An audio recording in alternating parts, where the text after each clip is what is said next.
Wordle. Ups. Što je Wordle? Wordle je mali besplatni programić za dizajniranje plakata od riječi koje smo mu zadali. To može izgledati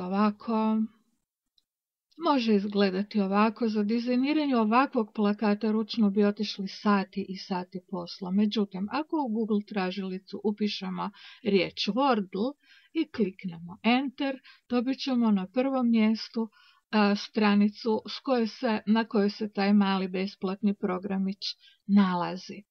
To je online program i ne morate ga skidati na svoje računalo. Samo kažete napravi mi plakat, pastate riječi. Ja sam ovdje recimo stavila riječi koje sam snimila iz nekakvog novinskog članka o vremenskoj prognozi.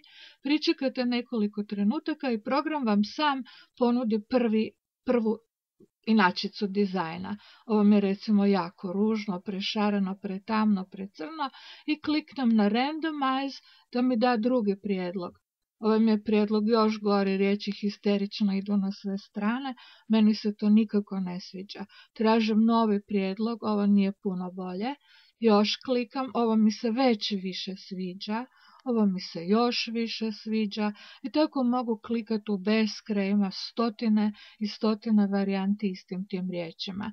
Da sam stavila neke druge riječi, stvar bi bila ista. Mogu dakle birati fontove, mogu birati boju podloge, crna podloga s bijelim slovima, bijela podloga s crnim slovima, šarena slova raznih veličina, šarena slova raznih fontova, beskrajno je puno kombinacija. A čemu sve to? Sjajan alat za pravljanje kreativnih vježbi za razumijevanje i uvježbavanje brzog čitanja. U oblačić, na primjer, možemo staviti dio tog plakata i tražiti od učenika da kažu o kojoj temi, da prosude, dakle, o kojoj temi govore ponuđene riječi, koje je to područje, koji dio gradiva.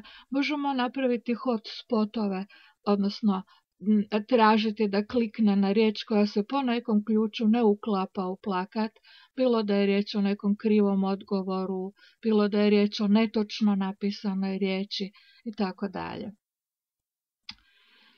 Ima još mogućih primjena ovih hotspotova.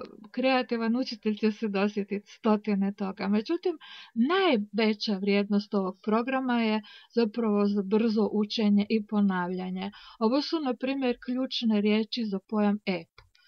Mogu im pokazati ovakav plakat pa traže da na temelju tih ključnih riječi napišu esej o appu.